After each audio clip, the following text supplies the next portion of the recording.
Salmo 126,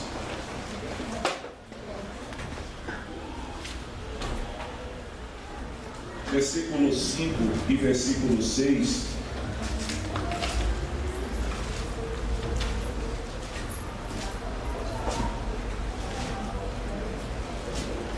Aqueles que semeiam chorando, façam a colheita com alegria.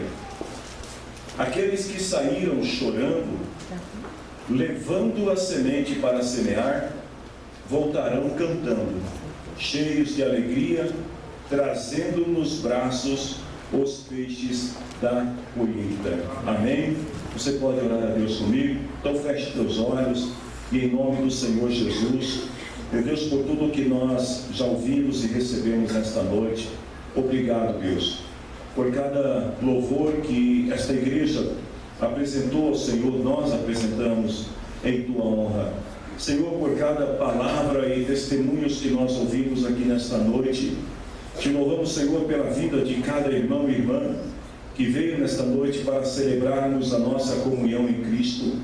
E te damos graças, Senhor, porque é bom estar aqui. E eu quero te pedir, Senhor, humildemente, em nome de Jesus, Deus, permita também que eu possa transmitir alguma palavra, Senhor, para a tua igreja nesta noite. Espírito Santo, tens a liberdade para trazer inspiração, revelação, para usar, Senhor, a minha vida. E que todo louvor e que toda honra seja somente para ti, Senhor. É o que eu te peço e agradeço em nome de Jesus. Amém. Podemos acertar. Meus irmãos, antes de começar a falar essa palavra, eu estava pensando hoje no início do culto sobre o culto de hoje, o culto de Santa Ceia. O culto de Santa Ceia deveria ser o culto. Eu penso que nós cristãos, a gente poderia faltar em qualquer outro culto, menos no culto de Santa Ceia. Jesus deu duas ordenanças para a igreja. Uma é o batismo, que se faz uma vez, e a ceia, que Jesus falou todas as vezes que vocês se reunirem para cear, devem fazer isso em memória de mim.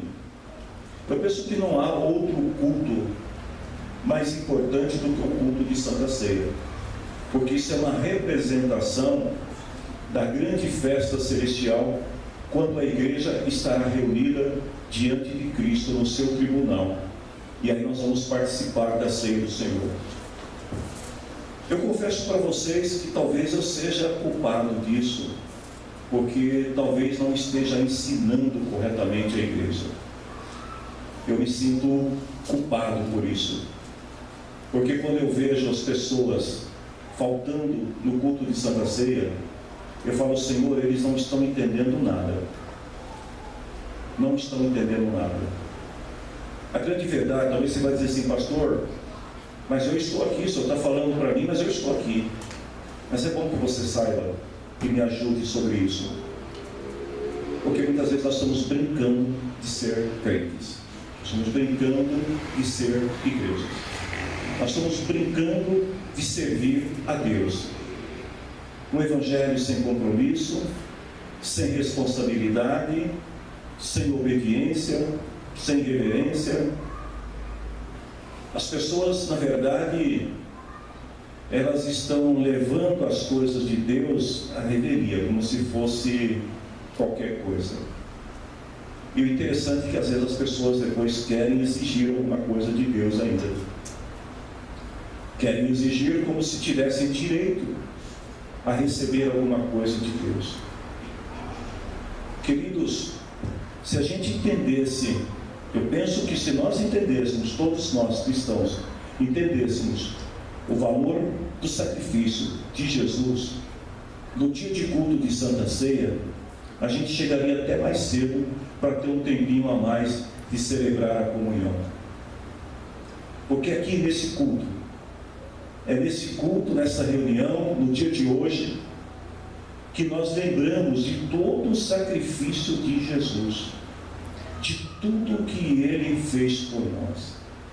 É nesse culto de hoje, é nessa reunião, que nós lembramos que nós somos pecadores e que se não fosse a graça de Deus revelada através de Jesus Cristo, nós não teríamos nenhuma oportunidade, nenhuma chance de estar em comunhão com Deus. Nós devemos isto ao sacrifício de Jesus. Por isso que quando Paulo está falando lá na carta de Coríntios, ele fala assim: olha, tem muita gente morrendo, tem muita gente dormindo, porque não conseguem discernir o corpo do Senhor. Este é o culto mais importante que a igreja pode celebrar aqui na terra, é o culto de Santa Ceia. Que o Senhor tenha misericórdia de cada um de nós. Que o Senhor tenha misericórdia. Eu sei que não é por muito falar, mas que o Senhor tenha misericórdia e que os nossos irmãos, que também não estão no culto, possam um dia entender aquilo que você que está aqui entende. Esse culto é um culto que ninguém deveria faltar. Eu fico imaginando, eu já vou entrar na mensagem, mas veio uma inspiração e eu preciso falar sobre isso. Porque eu fico imaginando os discípulos de Jesus, se eles soubessem, se eles tivessem a certeza que aquela ceia seria a última reunião, como vocês acham que eles teriam reagido? Porque Jesus está ali celebrando com eles, e Jesus está falando para eles: chegou o tempo, chegou o momento. Mas a verdade é que os discípulos não estavam entendendo o que Jesus estava falando. Não é diferente em nossos dias, porque às vezes a palavra do Senhor está falando, mas as pessoas estão como os discípulos naquela noite da última ceia. Jesus está dizendo o que vai acontecer, e somente um, chamado João, que ele vai e encosta a cabeça no peito de Jesus, porque João sente, ele entende que aquele momento era único, não haveria outro momento. Eu não sei se o mês que vem nós vamos estar juntos aqui para celebrar a ceia do Senhor, mas eu fico pensando, e se este fosse o último culto? E se esta fosse a última reunião? E se quando a gente sair daqui, a trombeta de Deus tocar e a igreja subir? E se assim que terminar essa reunião aqui, o Senhor nos chamar, será que nós estamos entendendo a importância disso?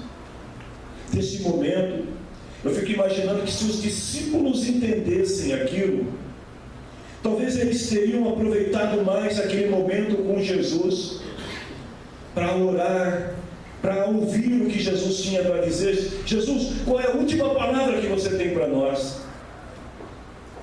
Mas nós não somos diferentes dos discípulos.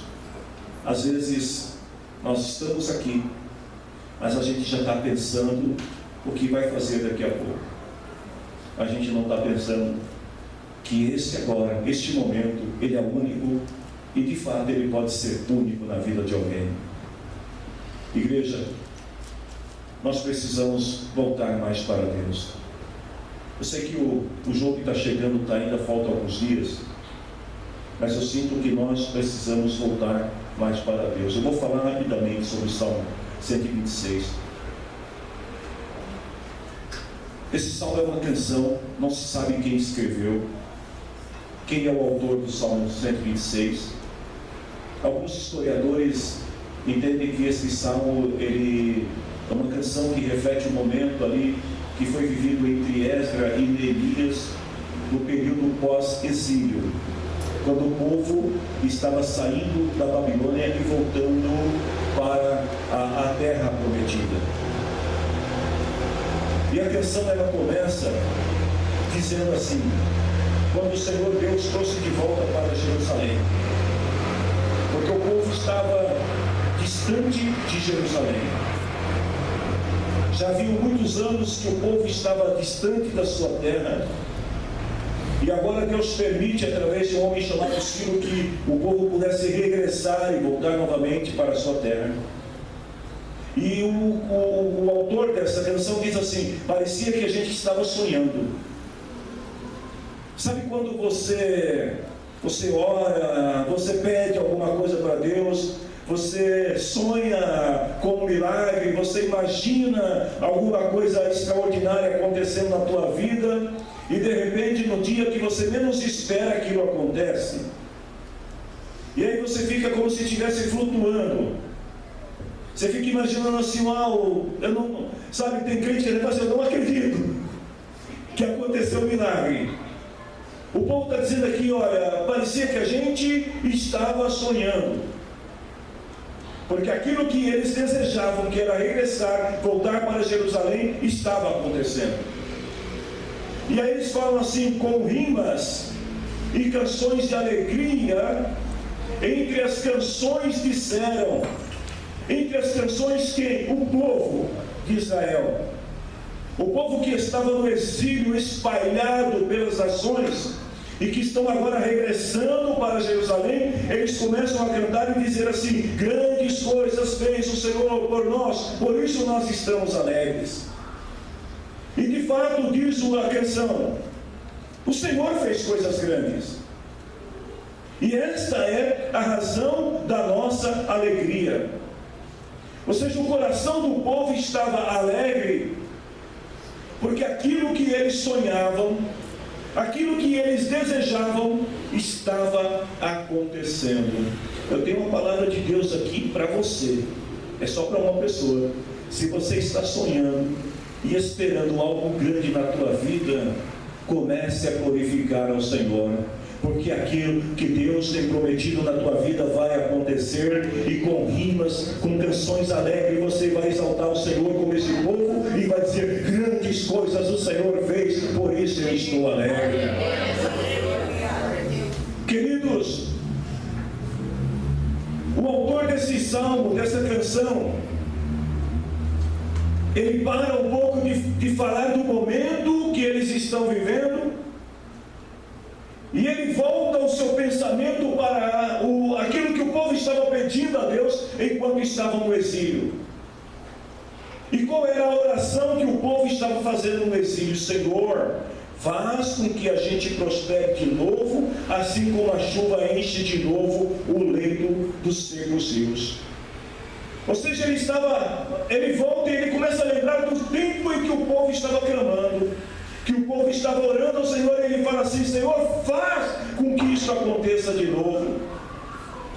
O que o povo está fazendo aqui, queridos, nada mais é do que pedindo ao Senhor uma oração sincera diante de Deus e dizendo: Senhor, a tua promessa sobre Israel, ela precisa se cumprir.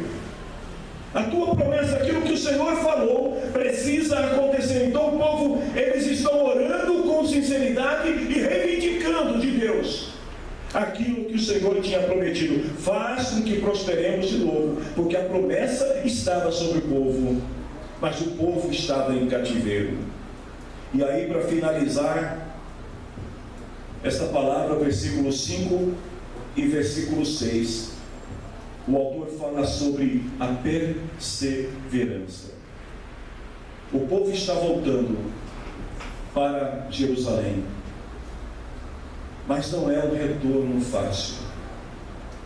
O povo está voltando para Jerusalém, mas se você ler lá no livro de Neemias, você vai ver que quando Neemias chega em Jerusalém, a cidade estava totalmente destruída. O povo estava mendigando. Aqueles que sobraram, que sobreviveram no exílio, que permaneceram na cidade, eles viviam como mendigos. Os muros estavam caídos, os portões estavam caídos, e agora o povo está voltando para a cidade. E aí eu fico imaginando a alegria daquele povo voltando, porque muitos deles não sabiam o estado em que estava a cidade. Oh, grandes coisas fez o Senhor por nós, por isso que nós estamos alegres. E eles estão cantando e vão se reunindo e vão voltando. Quando eles vão chegando perto da cidade, que eles veem a cidade, o que eles veem? Escombros. Eles veem o muro destruído, eles veem um portão destruído, eles veem um povo sofrido. E aí alguém vai dizer assim: mas que grande coisa é essa que o Senhor fez? O Senhor nos tirou do cativeiro e trouxe de volta, mas para isso... E aí a canção diz assim: aqueles que semeiam chorando. A canção traz aqui uma ilustração da agricultura para falar sobre a semeadura e sobre a perseverança daquele que semeia. Porque vejam bem, queridos, semear não é uma coisa tão simples. E aí ele fala assim: aqueles que semeiam, vocês estão voltando para Jerusalém, mas vocês terão que reconstruir Jerusalém. E o processo de reconstrução, o processo de reedificação, o processo de trazer novamente Jerusalém aos seus dias dourados, é um processo demorado.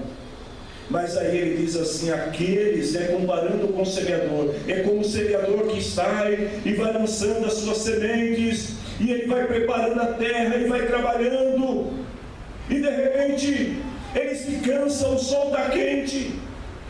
Aliás, só abrindo um parênteses aqui, os irmãos que estavam no Bico da Águia ontem souberam, podem entender muito bem o que eu estou falando. Aquele sol quente nas costas dos irmãos. Teve até um aqui que disse: eu estou todo queimado, né? Mas voltando um pouco, só para a gente lembrar, porque assim o processo é demorado.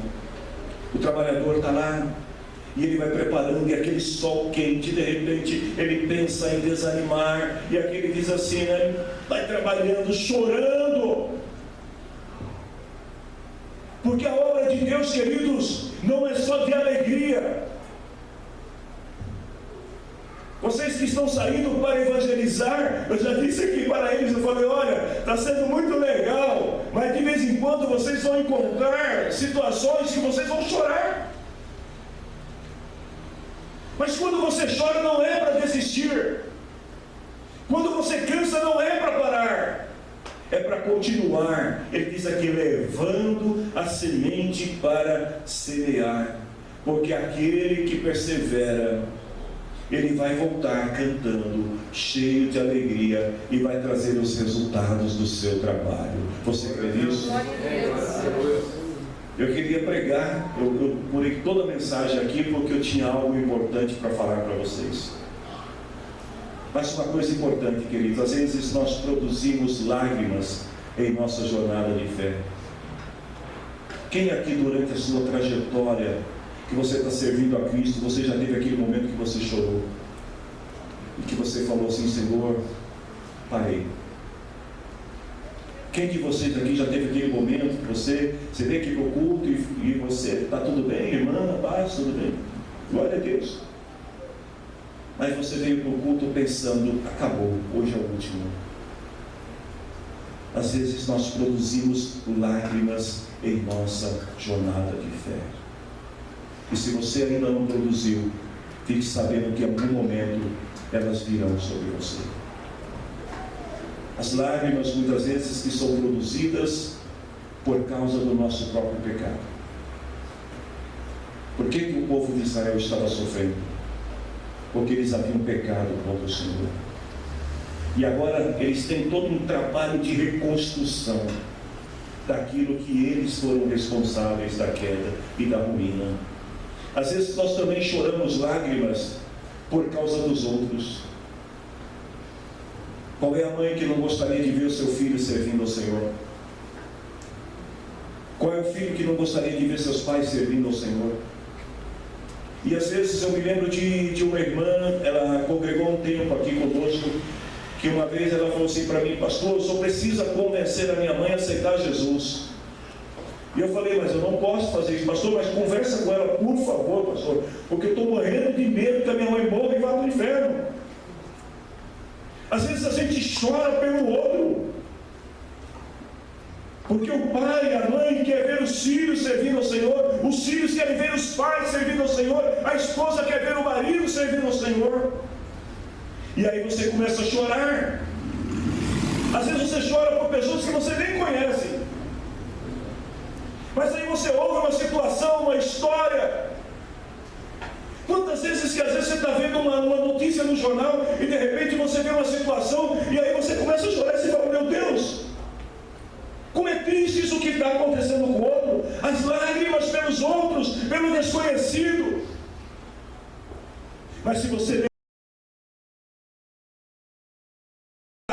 para que se produza alegria, se não houver lágrimas, não haverá como regar as sementes que você está plantando. E se essas sementes não forem regadas, não haverá alegria de colher os resultados.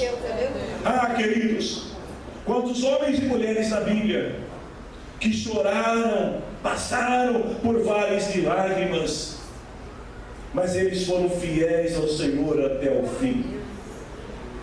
Ou você acha que Abraão, quando subiu o monte levando Isaque para o sacrifício, ele foi de bem, feliz da vida? Como você acha que Abraão estava? Abraão, ele sabia de uma coisa: Deus proverá. Eclesiastes capítulo 11, versículo 6. Semeia de manhã, semeia de tarde. Você não sabe se todas as sementes crescerão, e nem se uma crescerá mais do que a outra. As lágrimas não são para impedir o crescimento, as lágrimas são para trazer o crescimento. Eu vou parar por aqui, que a gente tem que ser ao Senhor. Fica para a próxima. As lágrimas existem para causar, para trazer crescimento. Se o Senhor tem te levado a uma situação na tua vida que você tem chorado, guarde essa palavra: aqueles que vão chorando, fique tranquilo, eles vão voltar trazendo alegria.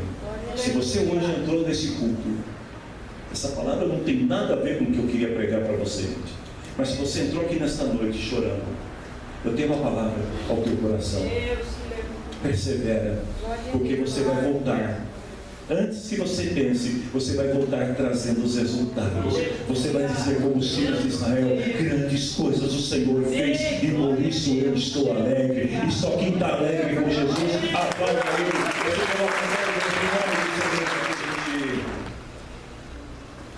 Prepara alguns sermões,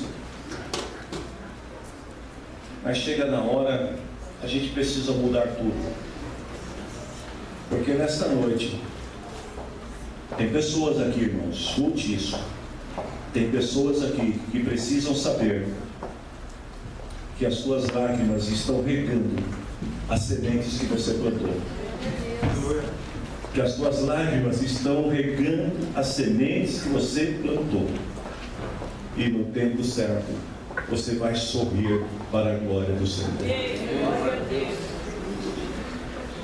Eu quero ler com vocês 1 Coríntios capítulo 11, versículo 23.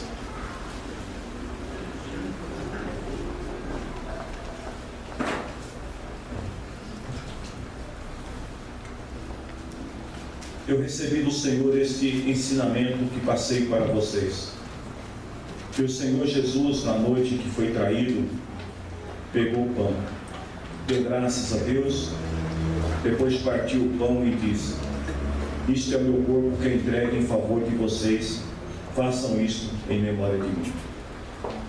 Assim também, depois do jantar, ele pegou o cálice e disse: este cálice é a nova aliança feita por Deus com o seu povo, a aliança que é garantida pelo meu sangue. Cada vez que vocês beberem desse cálice, façam isto em memória de mim, de maneira que cada vez que vocês comem deste pão e bebem desse cálice, estão anunciando a morte do Senhor até que Ele venha. Eu me lembrei agora de uma frase que eu não sei se alguém, aliás, não sei nem se existe ainda uma gravadora chamada Bom Pastor. Tem ainda? Acho que não, né? Vocês já ouviram falar pelo menos? Gente, eu estou vendo. Ainda tem, né? Tem, só que eu lembro que os discos, né?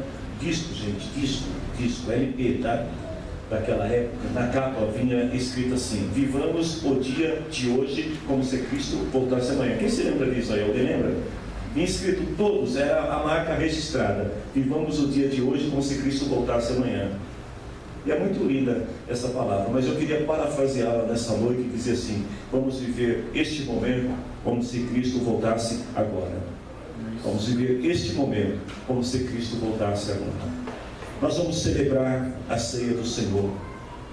Queridos, eu não sei quanto a você, mas eu estou como aquela canção que diz: ó, porque Jesus me ama, eu não posso explicar. O amor de Deus por nós é muito grande. E olha que privilégio que nós temos aqui agora, de cear e de lembrar que nós somos salvos pela graça em Cristo Jesus. Eu quero convidar aqui os dois presbíteros para orar pelo cálice e pelo pão e consagrar ao Senhor. E logo após eu convido você para nós estarmos celebrando ao Senhor. Para buscar a tua igreja, para buscar a tua noiva, Senhor. Senhor, esse pão, Senhor, que representa o corpo do teu filho, que foi moído e picado na cruz, Senhor, em favor dos nossos pecados, para que possamos estar aqui hoje, Senhor, para lembrarmos, Senhor, do dia que o Senhor foi sacrificado naquele Calvário, no Gólgota, Senhor. Tanto sofrimento, Senhor. Por isso, Senhor, entregamos a Ti e consagramos, Senhor, esse pão que representa o Teu corpo, em nome do Teu Filho amado, Senhor. E agradeço por esse momento. Amém. Graças a Deus. Senhor, meu Deus, meu Pai, queremos Te agradecer por esse momento maravilhoso que nós estamos aqui reunidos para estarmos ceando a ceia do Senhor, meu Pai.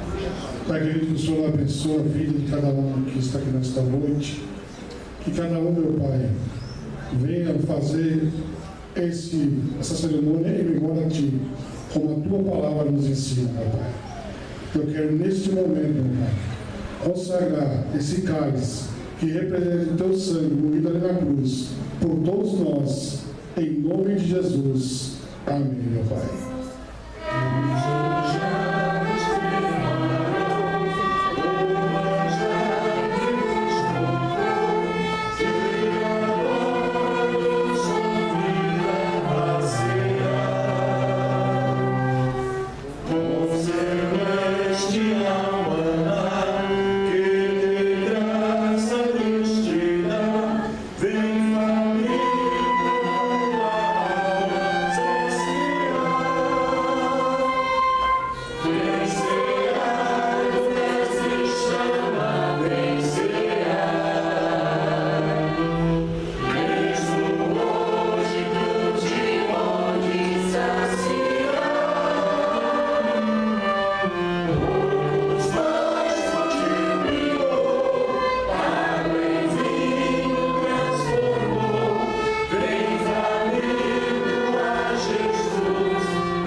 vocês comem desse pão e bebem desse cálice, estão anunciando a morte do Senhor até que Ele venha. Todas as vezes que nós tomamos a ceia do Senhor, nós estamos declarando e reconhecendo o triunfo de Jesus na cruz sobre a morte e sobre o inferno. Todas as vezes que nós comemos o pão e bebemos o cálice, nós estamos nos lembrando de que através de Jesus Cristo a porta da graça se abriu para nós. E se você crê, celebra ao Senhor neste momento. Tome a ceia do Senhor.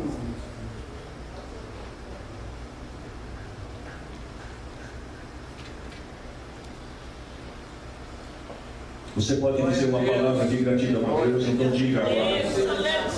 Adore ao Senhor pelo que Ele é, pelo que Ele tem feito na tua vida. Diga ao Senhor, declara a Ele o teu amor por Ele. Declara a Ele a tua dependência de Deus. Declara ao Senhor o senhorio que Ele tem sobre a tua vida. Como disse Paulo, já não vivo mais eu, mas Cristo vive em mim. E a vida que eu vivo agora, eu vivo pela fé do Filho de Deus que se entregou por mim. Se você pode, glorifique o Senhor neste momento. Enquanto nós adoramos o Senhor.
Vamos agradecer ao Senhor.